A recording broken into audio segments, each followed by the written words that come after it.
I'm doing quite a bit of work on destination competitiveness, and marketing, of course, is part of this. There are more aspects, and branding is an essential part of destination competitiveness. And that's what you all asked me to talk to you about this morning, to make a presentation about branding, some of the essential elements of branding. So when you teach branding to a class of students, it's usually very easy because you show slogans and pictures and beautiful logos and all this kind of thing.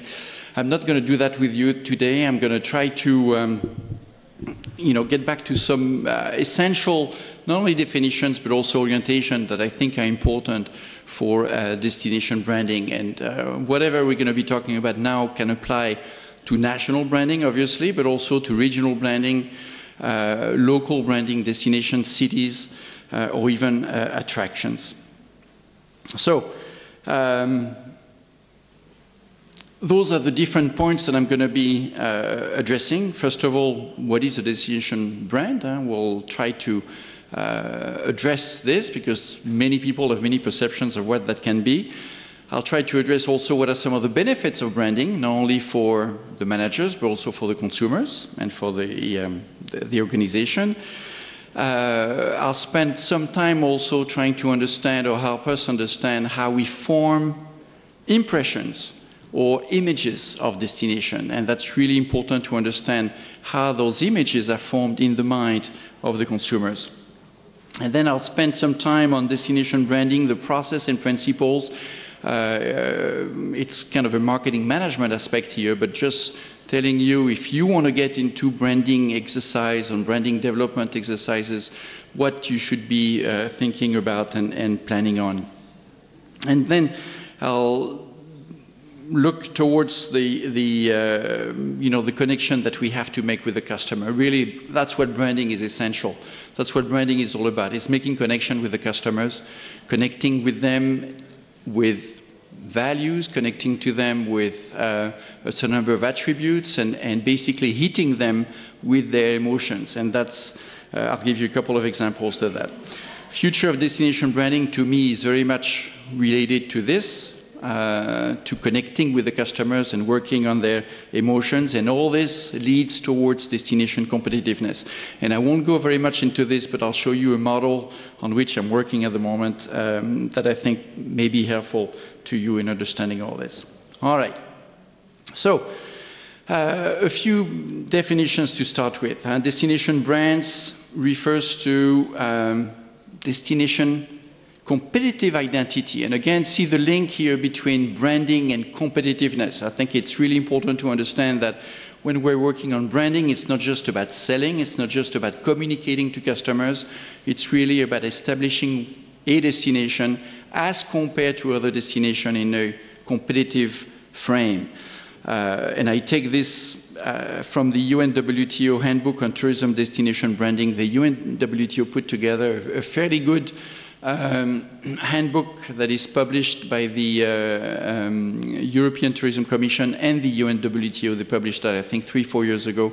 If you haven't had a chance to see this, I think it would be very helpful for some of you who want to think more about branding. Anyway, branding, they say, is the foundation for destination competitiveness, and I will come back to this at the end of the presentation. Another way to look at it is to say that a destination represents the core essence and enduring characteristics of a destination. So in a brand, we have to communicate what we are. This is what we are, and we cannot cheat about it. We cannot tell customers or potential customers what we are not, or what we think we are, or what we wish we were. That's not what we are. We have to go back to the essence of the destination, the essence of the city, of the region, of the country. And we're talking about long-lasting characteristics that people can connect with and people can over time relate to. In other words, also the brand, is the DNA that defines the destination. It runs through every act of marketing, communication, and behavior by the DMO and its stakeholders. So what do I mean by its DNA? It means that it's part of every cell, if I may say, of the destination. In other words, whether we are working in an attraction or working in a restaurant or working in a hotel, or if we're a taxi driver, we all represent the brand. And that brand essence and the attributes of that brand should be communicated through every aspect of the destination. Okay? So it's not only the stakeholders, but also every act of communication. And again, when I mean communication, I don't mean only the official communication, you know, that you put in magazines or the videos that you're going to be showing on CNN or this kind of thing. That's the official communication by the DMO. But I'm talking also about any kind of marketing communication. In other words, every time the brand gets in contact with the customer, and the brand gets in touch with the consumers through what you do, through you, through your employees, through, again, your hoteliers, your restaurateurs, your taxi drivers, etc., etc. Everybody has a responsibility to carry the brand. And everybody should understand the DNA of that brand in order to be able to communicate it. So that the customer will consistently receive a coherent message about your destination. Easier said than done, okay? It's not easy for sure, but that's what we try to encourage. And for a DMO to manage a brand, it's also managing how stakeholders of the brand manage the brand and their attributes. Something else we need to pay attention to also is the fact that a brand is dynamic. It's moving, it's changing. So certainly a name may not change. A logo may not change, although, you know, destinations are changing logo every so often, okay? But it's always a dynamic interaction between the destination's assets, what we have, and the way in which people look at those assets, how they perceive them. Why? Because things change, things evolve, and because the image of the destination is changing all the time. So it's a dynamic process. We cannot say, okay, we've done a branding exercise, this is the brand characteristics, and we're going to work with it and live with it for the past 10 or for the next 10 years. Not possible. It's going to be changing. It's going to be evolving. Okay? And we need to be aware of this because we need to track it. We need to monitor it. We need to see how customers' perceptions of the brand are changing and evolving. Otherwise, the customers are going in one direction and we are left behind with our mindset about what we think our brand is, and we are not doing an appropriate job anymore. A destination brand cannot be manufactured like a consumer product brand. We are not in tourism working with consumer goods. It's not the same. Okay? It's not that easy. With consumer goods, you start from scratch. There's a product that you built per your design, per your ideas, and then you package it, and then you brand it, and you give it a name, and you choose the distribution channels, and you do everything to control that brand and that product. In tourism, we don't do this. We cannot do this because we have assets, destination assets, whether it's the geography, the people, the culture, the history, all of those things that we don't really control. Some of those points may have been addressed this morning by some of the speakers, but in your country, you're in a situation that is very dependent upon what's happening around you, in the region, by your neighbors. You don't control that. And yet, that's part of the branding exercise to try to take it into consideration. But it's that much more difficult. Another thing that we see as essential to branding is the residents, the locals, how they welcome the tourist, how they how the tourism workers, for example, are dealing with the tourists, interacting with them, talking to them, smiling to them, responding to them, greeting them. You don't control this. You don't control how friendly the taxi driver will be, and yet they contribute to the branding of the destination. There is an overall, when you go to travel to France, you know that French people are not friendly.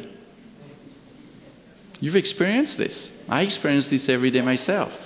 And after living in the United States for more than 15 years, I know how unfriendly the French are. It's terrible. But that's part of our image, unfortunately. That's how we are perceived. And we need to work with this. So the French DMO, the Atout France, as we call it, in the past few years has developed some strategies to try to make people smile and be friendlier. Not that easy to do. You don't change a culture like this. Okay? But we have to find ways. We have to increase quality. We have to encourage, training people so that they are more friendly. If some of you, followed that, you may remember that in 1992, Disney came to Europe, and they came to Paris. And at the beginning, it was very difficult for them. And the difficulty was not to attract people to the place, the theme park. The theme park is everybody wants to go to Disney. But boy, they had to hire French people. And that doesn't fit with the Disney culture. Disney culture, you got to be smiling every day. Show your teeth. That's the American smile that you need to demonstrate. You had to tell French people also that they had to shave. Disney doesn't allow beards. Ask your employees to shave. Okay, that's what Disney did in France. They were not very well received. Okay. Anyway, they had a very hard time to control that human element. And the point I'm trying to make here is that with this example and with others that you can relate to, it's very difficult to control all aspects of the brand, all aspects of what affects your visitors to the destination. But yet, we have to try. We have to make an effort. It's so important. We have to get in the way of creating emotions, creating perceptions in the mind of the consumers to create emotional value, as I say here, when they come and experience our country, our regions, our cities, or attractions, whatever it may be. We need to manage that.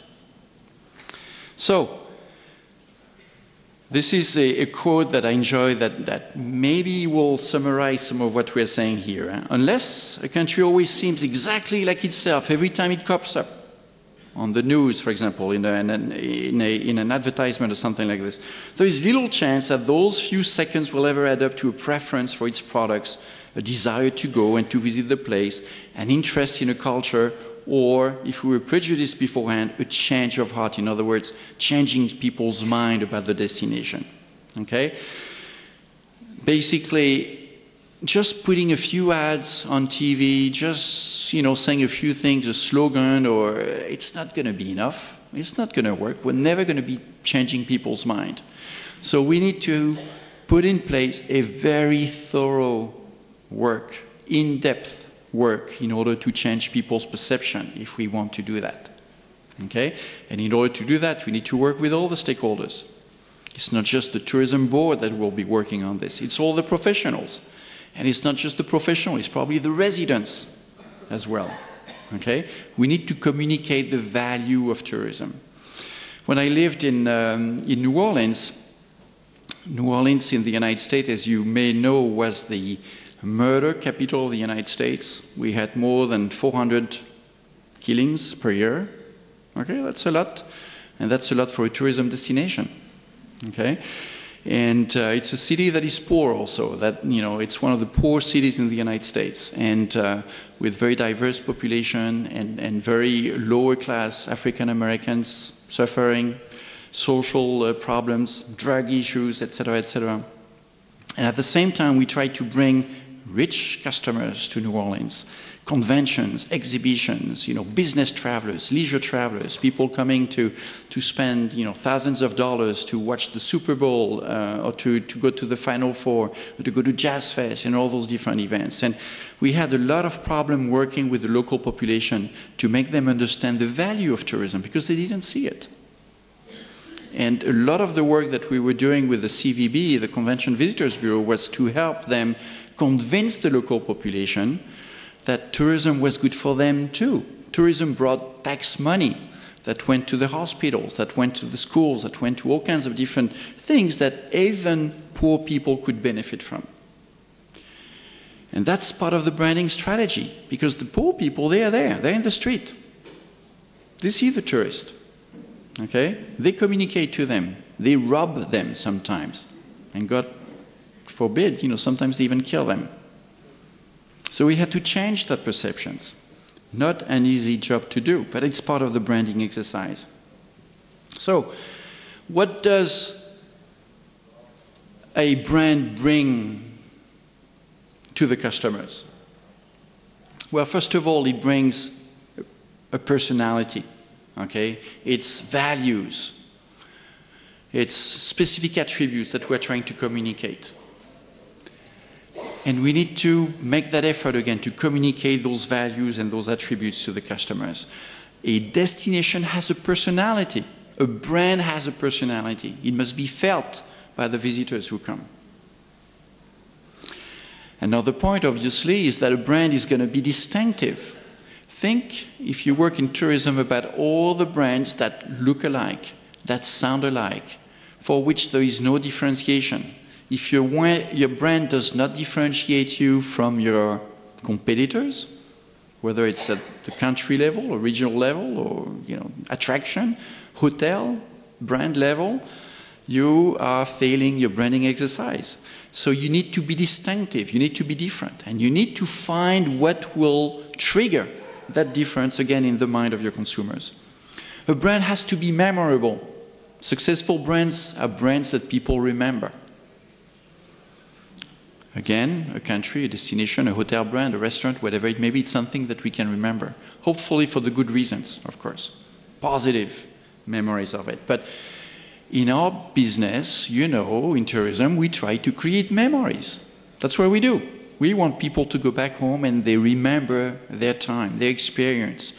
They remember the name of the country, of course. They remember what they did, and they share, and they talk about it. That's part of the connection that we're trying to establish. I'll get back to this connection later.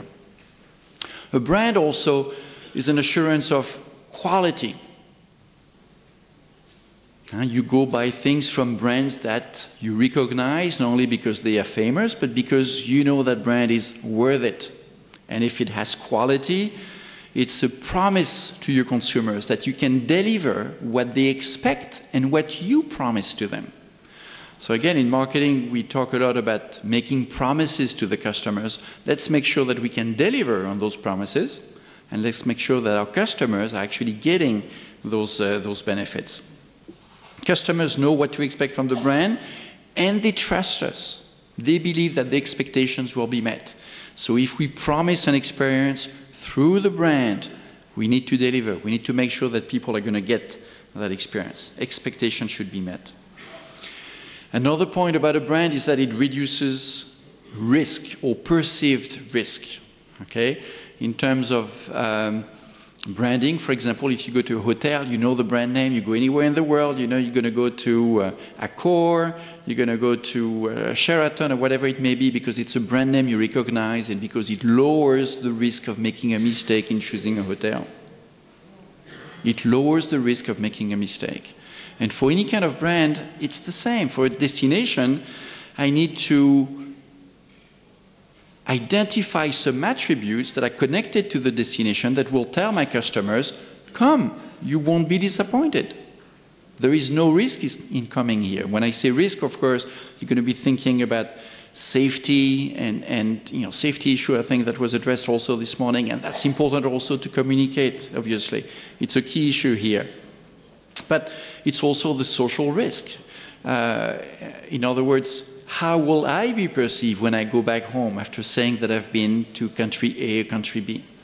Does that reflect who I am? Is it about my identity and how people around me, my social network, my family, etc., think of me? Lowering the risk. Okay, brands do that. Brands also generate customer loyalty. You know this with business. Any kind of airline, hotel business will have a frequent flyer card, frequent customer card, or whatever it may be, because we encourage loyalty. So there are tools for this, there are customer relationship management tools, of course, but just the name, just because you attach to a name that you remember and that you attach to some values, you know that you are more likely to come back to that brand if it did satisfy you. So customer loyalty is definitely a benefit. Now, some of the benefits for you also is that a strong brand, a brand that is recognized, a brand that creates loyalty, a brand that distinguishes you from your competitors is likely to be helping you generate higher revenues. Brands give you an opportunity to get a premium price. If nobody knows you, you have to compete on price. If you are better known and if you're known for quality, you can raise your prices. Okay? And believe me, even the so-called low-cost airlines are not low-price airlines. If you fly in Europe on EasyJet, for example, you know that sometimes they can be more expensive than Air France on some routes. So you generate, of course, yield management and all this kind of thing, of course, but people are willing to pay higher prices for brands that they trust and they believe in. So what else? It serves also as a base to coordinate private sector efforts. And that's part of the management aspect. I'm leaving the marketing towards the consumer behind me for a second, and I'm saying when you work on a brand, it gives you a chance to work with all the stakeholders of the destination. You bring them together behind the brand, and you try to get them to agree on some shared values and to work on those shared values. So private sector efforts, if they're all behind a brand, are likely to be more productive, to be more effective. And that's something you should look forward to. Also, branding is a base for establishing what we call seamlessness between communication tools. In other words, whether you use traditional advertising in the media, on TV, in magazines, in newspapers, but also use the social networks, and you start using Pinterest for some of you, or you're on Facebook and you're on Twitter and all this kind of thing. There should be some common elements, commonalities. And each communication tool should make sure that they follow basically, or they use the same message and the same attributes that you're trying to communicate. Consistency is really important in branding. You want to be consistent in your messages, no matter what the channel of communication. And finally, here I would say that as a benefit also, it serves as a base for promoting and selling other products that come from the destination. It may be books, it may be films, it may be agricultural products, it may be all kinds of different things. And I just want to show you a couple of examples. That's a tourist card for Provence. That's the region in the south of France where I'm coming from. And Provence has become more than a destination. It's more than a region. It's something that is being used because of arts, also an artist. You may see Cézanne painting here of Provence. And the lavender fields are very much associated. We're talking about associations, brand associations. You know, when you think about Provence, you think about lavender.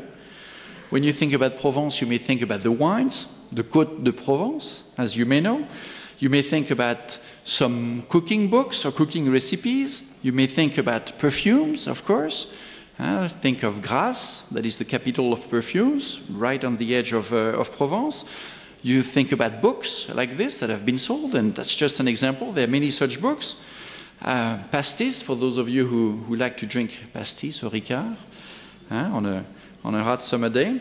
Soap and olive oil, and we produce very good olive oil as well in Provence. And so what I mean is that all those different things are being sold under the name Provence. Provence is a name that may be used mostly by the regional tourism office and selling Provence, but not only. And all those efforts contribute to sell all the products that are related to the destination.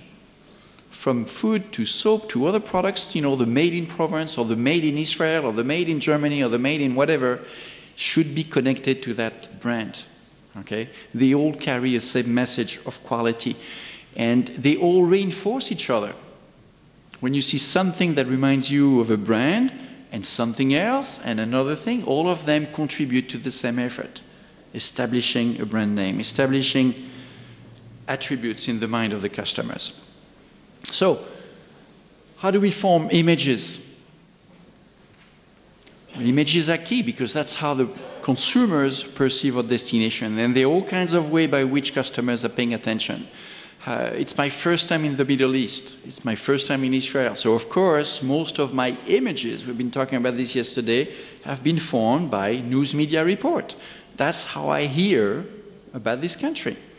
Okay? But not only that, because I have people, I know people, I have friends who have visited the country also, and they tell me, so I have different aspects of it. I know about technology in the country and exports that may be coming from this country. It's about promotion of trade, tourism, investment in other countries, contribution to foreign policy or whatever it may be. It may be iconic public figures of a destination, whether they're politicians. Think about Obama, who has done a lot for the USA brand in the past few years. Think about Nelson Mandela in South Africa. It could be sports figures, athletes, whatever it may be, singers, but they contribute also to establishing a brand image. It's also about how citizens behave when abroad. Or, like I said about the French, how they treat strangers at home, how you welcome people. That all contributes to the brand. It's the built environment, it's the natural environment, it's the world media coverage, it's membership maybe in an international organization, it's the fact that other countries are trading with you, or associated with you, or your partners, or whatever. All of this contribute to sending images in the mind of people about what kind of destination you are.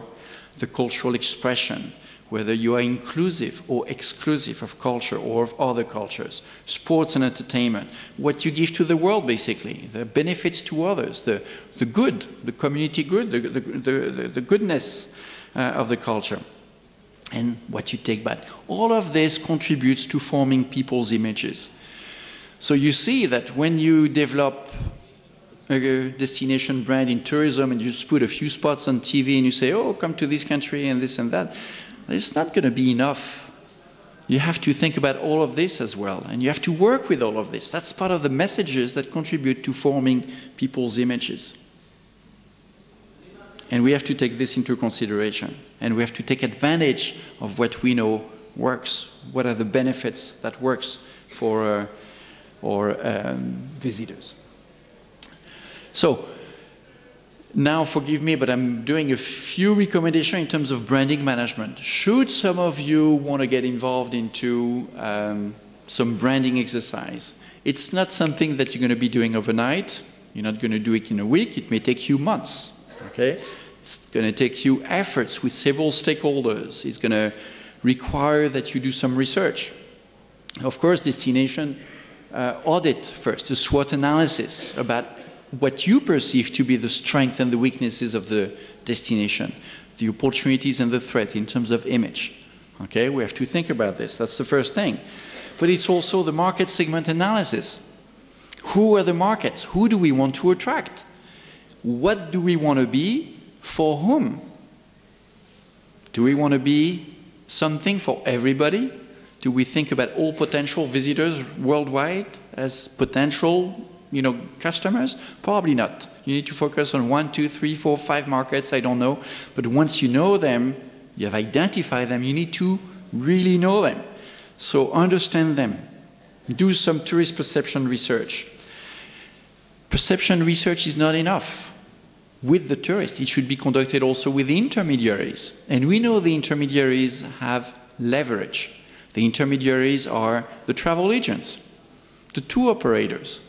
Even though their weight may be declining a little bit in the context of the internet and online travel agencies and all this kind of thing, they still communicate about your destination.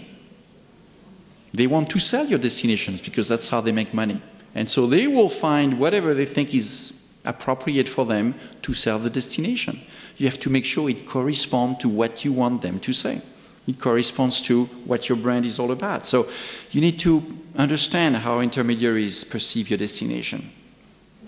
But it's also about internal stakeholder perception research. All of you, I'm sure, have different perspectives about how your country should be promoted abroad. You have a different idea of what the brand Israel may be. You have a different idea about what the brand of the destination should be and what values should be communicated, what specific attributes of the brand should be communicated. So it's important also to recognize how the tourism professionals, how the politicians, how the DMO leaders perceive the destination, their own destination. You need to do competitive analysis as well, because as we said, branding is about working towards destination competitiveness. And that means we need to understand how our neighbors are communicating or establishing themselves. And when I say our neighbors, I shouldn't say that word, I should say our competitors. Who are the competitors? When thinking about a destination, who are you in competition with? For pilgrimage tourism, there are not too many competitors. Although you could think about Rome, although you could think about Vatican and this kind of thing for the Christians, but when you think about beach, resort, or cultural attractions or others, there are many competitors. Who do you compete with? What are their attractions and what are their attributes? Once you've done all this, that's really the basis of your work. You need to work on reducing the gap, because there will be gaps, between what your customers think of you and what you think of yourself. What are the destination attributes as perceived by you, professionals, and what are the destination attributes as perceived by the customers, the potential customers? And there are bound to be differences, there are bound to be gaps, and you need to work on narrowing those gaps. Okay, that will be part of your strategic decisions. Which gaps do we need to work on? Which attributes do we need to push forward in the mind of our customers? And then you get involved into brand development. And brand development is a creative exercise, is something that relates to identifying those key attributes, identifying how we're going to communicate them. It's about visual, it's about words, it's about history, it's about stories that you want to communicate to your customers, and there are all kinds of techniques to do this. And then the final step, not the final step, but the implementation step is important. In other words, how do we put in the face of the customers what we think the destination should communicate about? What is our brand? What are the attributes? Okay? Implementing this through traditional media, implementing this through the non-traditional media, through the social media, etc., implementing this through the working community, the tourism professionals, the politicians. There needs to be coherence, coordination and coherence. And finally, that's really the last step, it's brand performance. Are we on the right track? Did we make mistakes? Let's continue to understand customers' perceptions of our destinations. Are we able to change those perceptions? Or are we able to communicate what will trigger emotional responses in the mind of people, what will make them come, okay? And sometimes, we have to make some corrections. Again, it takes time. That's an exercise over several years. I'm just going to show you a boring chart because, we're academics, so we need to show you a couple of boring tables at one point or another. But this, I took this from a study that was published a couple of years ago by Blaine and Brent Ritchie and another about DMOs and how DMOs use branding in their work, basically. And if you look at the first question, are you planning the destination branding concept? Most destinations will say yes to a great extent. 80–90% will say yes. We do it. Now you look down about branding measurement. Are you measuring visitor perceptions of the logo, for example? And suddenly, people are not so keen on this anymore. They don't do the work all the way down.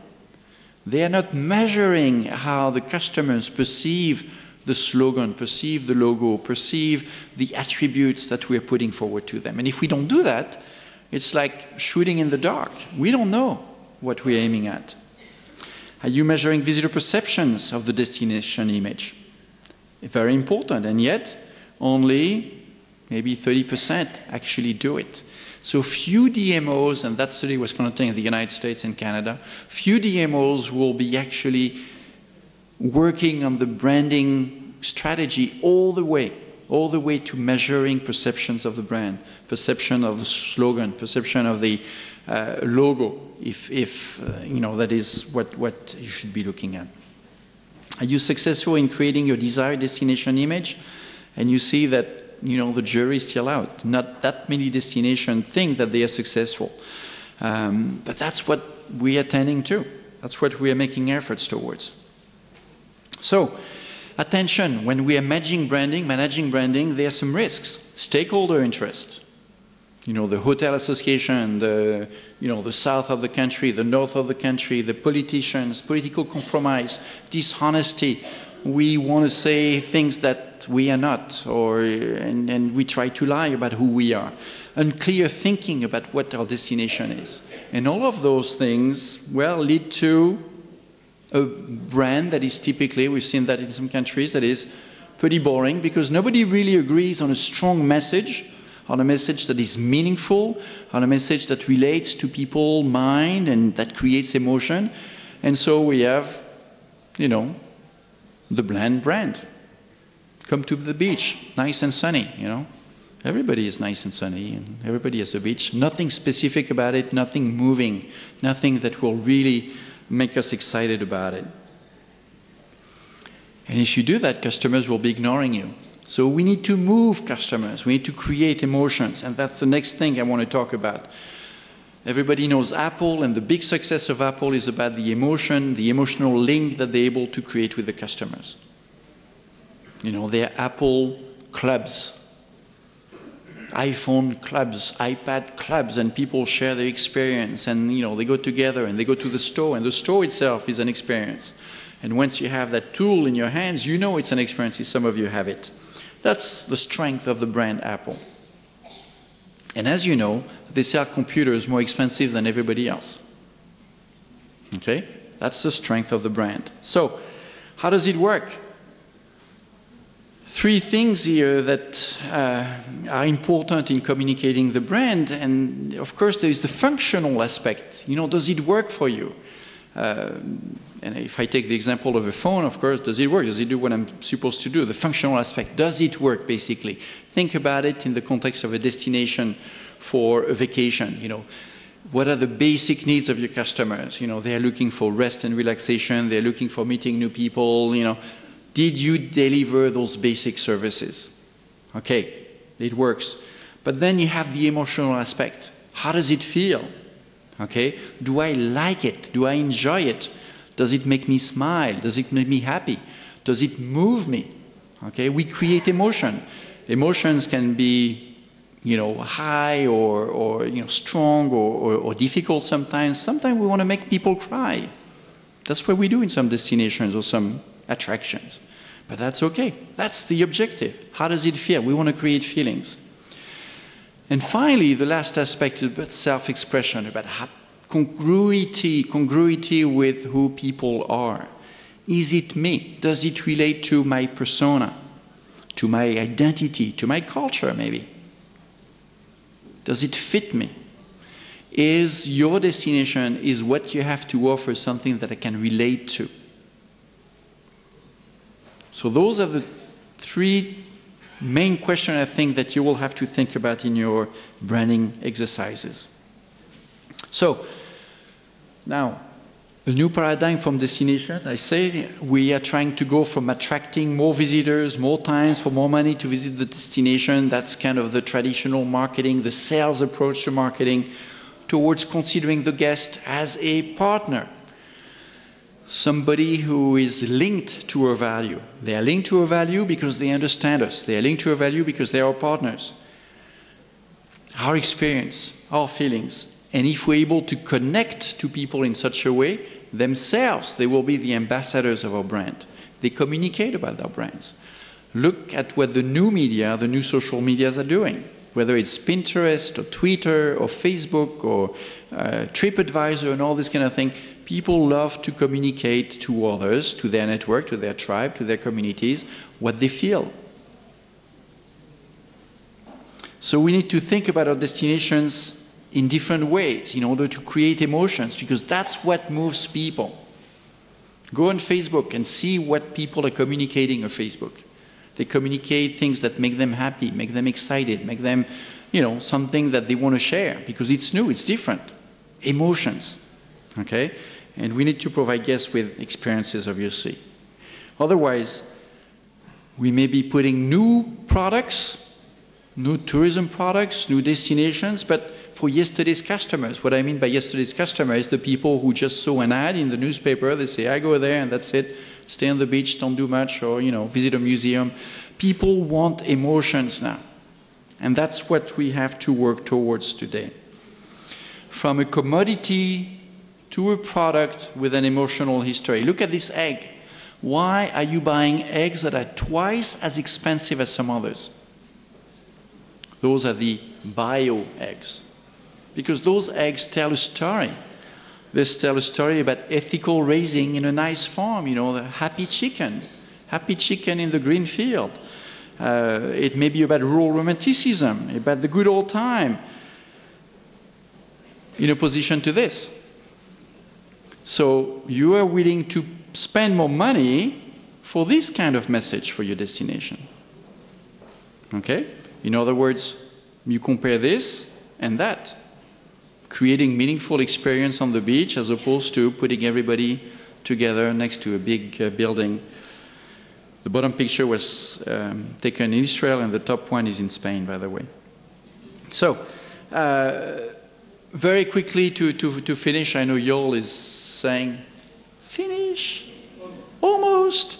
I know Joel, I put this slide for you, in fact, because I like you. You like Nespresso, don't you?